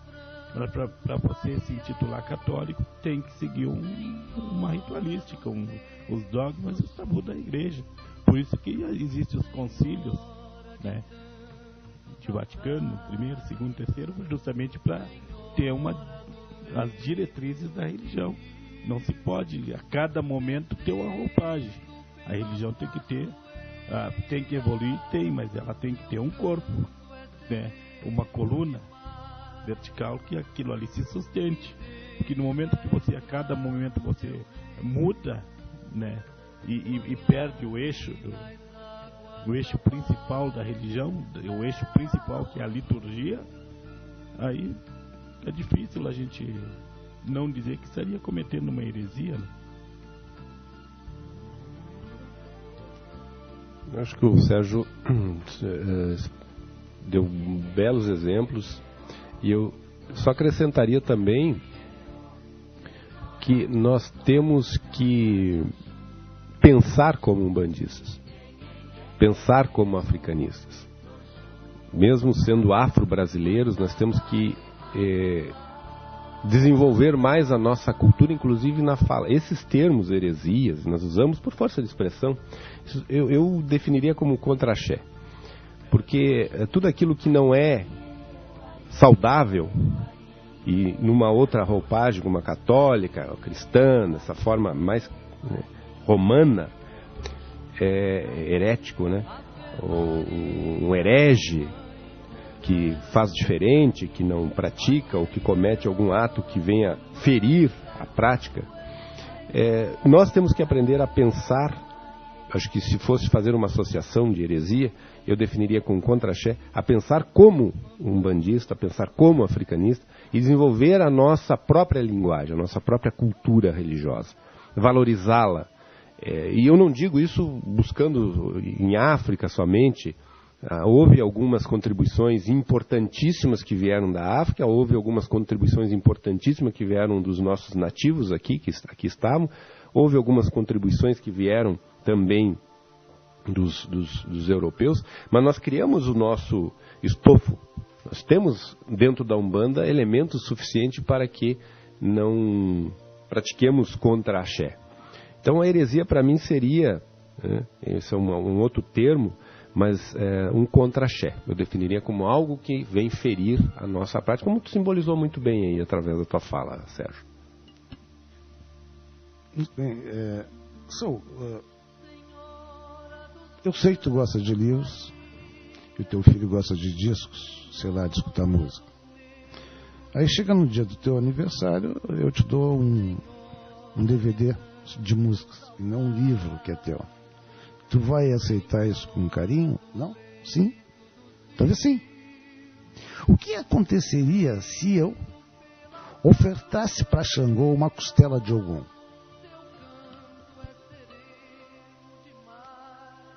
Rubens, tudo é uma pergunta capciosa, porque depende da tua consciência, se tu sabe ou não. Se tu não sabe o que tu está fazendo, orixá nenhum vai se liminar com isso. Agora, se tu sabe e faz, aí tu está cometendo um contra-axé. Então, vai da consciência. Quando se sabe o que está fazendo, sabe.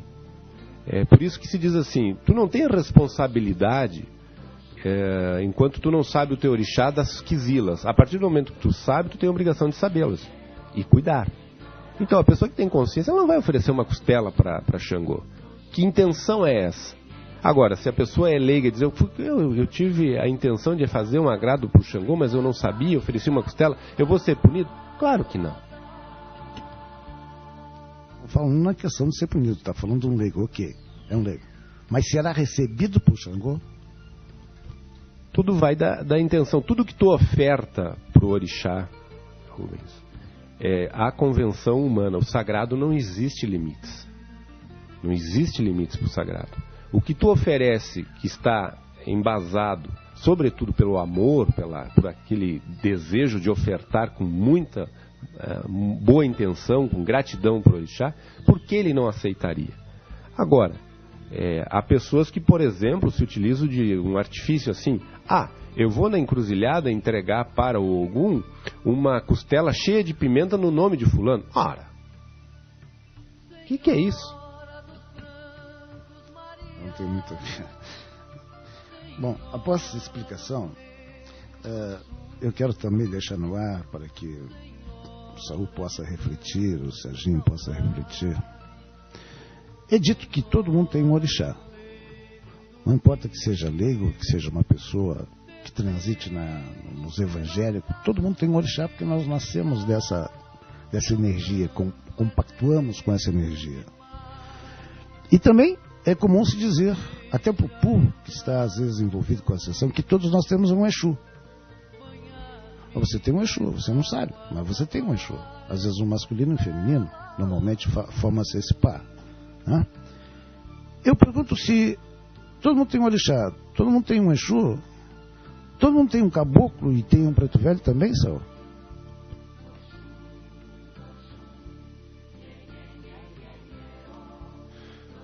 Todo mundo tem um orixá. A partir do orixá se criam linhas, se distribui através de uma ramificação de frequências espíritos afins a esse orixá. Quando a pessoa tem a sua coroa, quando todo ser humano possui a sua coroa, ele tem a frequência num orixá principal, dono do seu ori, um segundo orixá, um terceiro orixá. E aí acontece que espíritos afins a esses orixás também estão ligados a esse espírito encarnado, esse ser humano. Evidentemente que esta pessoa vai ter as suas proteções por conta deste orixá, um Exu específico, uma gira, um preto velho, uma preta velha, um Exu, um caboclo, uma cabocla, vai ter as suas entidades afins de acordo com a sua coroa. A partir do momento que ele desenvolve, havendo uma aproximação com o vínculo se estreita com essas entidades, por conta, volto a dizer, do orixá que o rege. E aí vai se mantendo uma relação. Por isso os cruzamentos, para firmeza, as ervas certas, para fortalecer cada vez mais estes vínculos. O leigo, ele tem o orixá. Se não é orixá, pode chamar de anjo da guarda, anjo protetor, pode chamar de Deus, pode chamar do que quiser, mas todos têm. Evidentemente, tendo um orixá, ele vai ter seus guardiões, espíritos afins. Deem o nome que queiram. Para nós, na nossa linguagem, por isso eu insisto na nossa cultura religiosa, é caboclos, pretos velhos e Exu. Não é Antônio, doutor José, doutor Francisco. Não, é preto velho, caboclo e Exus. Todos têm. Todos têm. Independente da etnia, independente do país que mora. Estando aqui no globo, no orbe terrestre, em 7 bilhões existem sempre entidades afins, ligados, evidentemente, pela sua coroa, pelo seu ori, que é o orixá. Eu lembro, quando tu fizeste essa questão de dar uma coisa errada para o orixá, nós podemos usar, nós estamos aqui no período da quaresma, a velha máxima que está no Novo Testamento, quando os fariseus criticaram Jesus, que ele estava se alimentando ao sábado. Eles dizem, olha, não sabes tu que não se alimenta aos sábados, assim para jejuar? E o que ele diz? Em verdade vos digo que o mal não é o que entra pela boca, mas sim do que dela sai. Mais importante que a oferenda é o que se pensa e o que se pratica através de intenção. Kant já dizia isso. Eu vejo que são as pedreiras que se tem aí para se refletir aqui. Nós entrando ainda no campo da heresia, eu tive uma oportunidade de presenciar uma pessoa numa gira acessando um Face. Vocês vão dizer que eu tô louco. Não, você sabe que a gente observa tudo, então pior que isso, e disse que isso está invadindo aí as igrejas também, né? Acho que isso é um mal que está acontecendo, essa questão eletrônica aí que infernizou. E quanto a essa questão de nós ter um guia mentor, os evangélicos eles utilizam o poder da revelação, o poder do Espírito Santo, que é o momento que alguns deles têm um axé da fala, né, adquirida por eles, que não vamos chamar de axé, porque eles conseguem passar mensagens ali para as pessoas. Isso é uma mediunidade, né?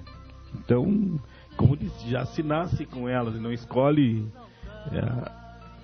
meio, não escolhe cor, não escolhe país para chegar cada um. Acho que isso aí é bem interessante, a questão que se tem assim, capacidade, né, que nasce com a gente, que não seríamos só carne se não tivesse o espírito, né, essa manifestação toda aí, que milenar. Eu acho que primeiro, antes de qualquer tecnologia, nasceu a mediunidade nas pessoas, essa ligação com o sagrado. Quer dizer, a ligação com o sagrado, a caça e a pesca e a construção da moradia é os alicerces do ser humano. Eu acredito que, e essa questão do sagrado, que daí escolhe o que se tem aí, já se nasce também. Eu acho que deu para depreender os nossos internautas que nada aqui é combinado de antemão. Por isso, às vezes, dá dificuldade de você poder responder na hora, né? Como o Saul me faz algumas perguntas que eu não estou devidamente preparado. Depois eu fico dizendo, eu podia ter dito isso, né? E a mesma coisa eu faço com o Saul. Quer dizer, essa pergunta que eu fiz há pouco é justamente para reflexão, para nossa reflexão. Depois nós podemos chegar em casa e dizer, não, eu vou refletir um pouco mais, será que está certo isso que eu falei? Então, se torna um programa eclético nesse sentido, em que nada é programado. As perguntas saem na hora. Eu tenho anotado algumas perguntas aqui, mas não revelo para ele o que eu vou falar. Né? Então, com isso eu aprendo muito. Né? Ele tem um tirocínio rápido, talvez o meu seja mais lerdo nesse sentido, né? Mas justamente é um programa para reflexões. O próprio ouvinte há pouco colocou, disse, olha, foi bonita a explicação que vocês deram sobre isso, sobre aquilo, enfim, achei plausível. É isso que nós queremos, não queremos impor exatamente o que nós estamos dizendo aqui. A questão de termos um preto velho, temos um caboclo, temos isso. Né? Isso é o que a gente depreende. Né? Mas não se quer afirmar com toda certeza que uma pessoa leiga tenha realmente a proteção. Quem o vai proteger?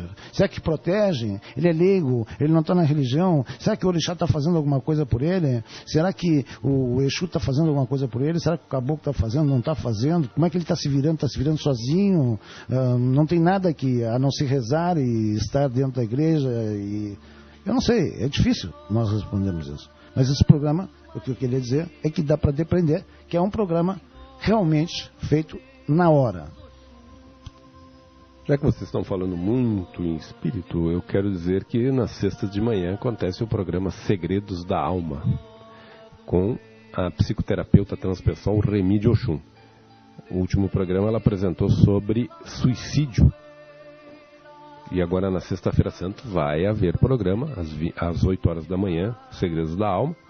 E nós vamos deixar suspenso o tema que será abordado para que os nossos internautas fiquem, já que vai ser feriado, conectados, esperando o que será que a psicoterapeuta transpessoal Remi de Oxum vai trazer para o programa Segredos da Alma.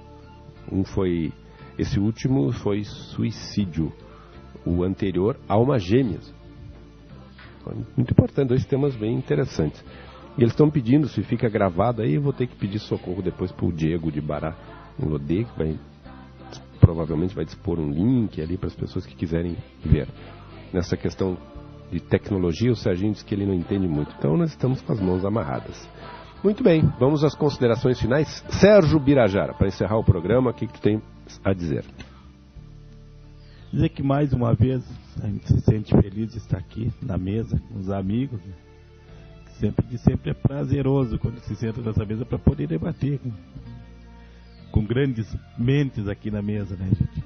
Então eu diria que estamos nos preparando, sim, dando o melhor de nós para a procissão. Espero que a nossa comunidade abrace essa causa nossa, para a nossa procissão, para a nossa homenagem lá no monumento, né? E abrace essa briga junto aí. Um saravá e um bom final de semana a todos. Obrigado, Sérgio Birajara, que está numa luta e inserido aí em todo esse movimento do povo de terreiro, juntos, né? Nós estamos todos juntos e agora também aí nessa busca da divulgação da procissão, que vai ser uma semana muito forte, como é, para homenagear Ogum. Rubens de Chapanã. Em primeiro lugar, eu tenho a dizer, agradecer evidentemente a presença do Sérgio Birajara, que é um militante com ação. Não é um homem de palavras, mas é um homem, tem um bom dom de palavra, mas é um homem de muita ação. Que muitas pessoas falam, mas não agem. Ele exatamente faz. Não diz, faço o que eu digo, mas não faz o que eu faço, não. Ele mata o coelho e mostra o pau com o seu cajado, né? Realmente faz. Ao Saúl, ao Diego. E quero que essas pessoas, como essa deputada, que encarnam o espírito dos evangélicos, que nos trazem tanta leivosias, ofensas, de tudo que é parte, de tudo que é modo, possam ser mais moderados. Que o nosso próprio mundo astral também forme uma corrente muito forte nesse sentido, para que eles calem um pouco, que eles aprendam um pouco mais que a nossa religião tem um Deus que, por coincidência, por mera coincidência, é o mesmo Deus que eles cultuam. O nosso Deus da Umbanda é o mesmo Deus dos evangélicos, o mesmo Deus dos católicos. Então nós estamos brigando por uma causa que é única, justa e comum. Estamos brigando por não raptar a parte pecuniária das pessoas que se envolvem conosco na nossa religião. Não pedimos nada, não pedimos charuto, as pessoas levam porque querem. Sabem que nós temos realmente um gasto muito grande para manter um centro. Quero também que toda essa caminhada para os festejos do nosso grande patrono de Caxias do Sul, que é o Ogum, possa ser feita com toda a propriedade que tem as pessoas envolvidas, porque o Sérgio está aqui na mesa, mas tem uma série de pessoas consideradas como anônimas, aquelas de trás do palco, que são figuras importantes, realmente, dentro dessa concepção toda. O Serginho certamente nunca se considerou o protagonista, mas são todos coadjuvantes e cujo papel realmente de líder dessa questão é o Sérgio Birajara.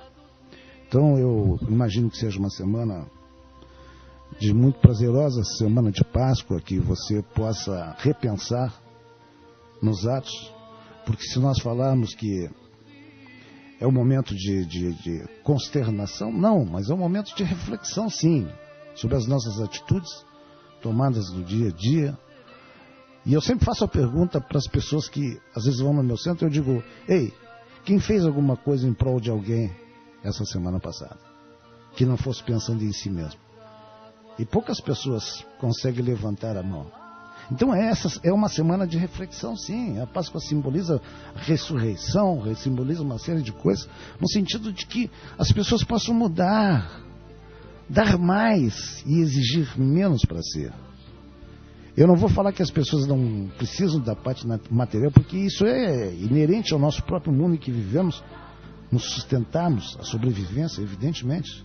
Mas a ganância pesa muito na balança, e a tua parte espiritual acaba defasando de uma tal série, de um tal modo, te traz um desequilíbrio tão grande, que te leva às novas doenças chamadas depressão e coisas do gênero. Então faça por ser melhor. O meu saravá, o meu agô, e até daqui a 2 domingos. Muito obrigado, Rubens Chapanã, Sérgio Ubirajara, Diego de Baralodê, também saúdo Nitael de Xangô, Tamires de Oiá, Maurício de Ogum, que está sempre sintonizado, todos os caros ouvintes, os internautas, a minha digníssima esposa Tânia Regina de Emanjá. E sexta-feira de manhã, 8 horas, programa Segredos da Alma, com a psicoterapeuta Remy de Oxum. Tema: ligue o computador e fique escutando que vai ser surpresa, mas imperdível. Eu quero saudar, então, mais uma vez a todos e a todas e desejar um bom início de semana. Domingo que vem estaremos aqui novamente com mais um programa.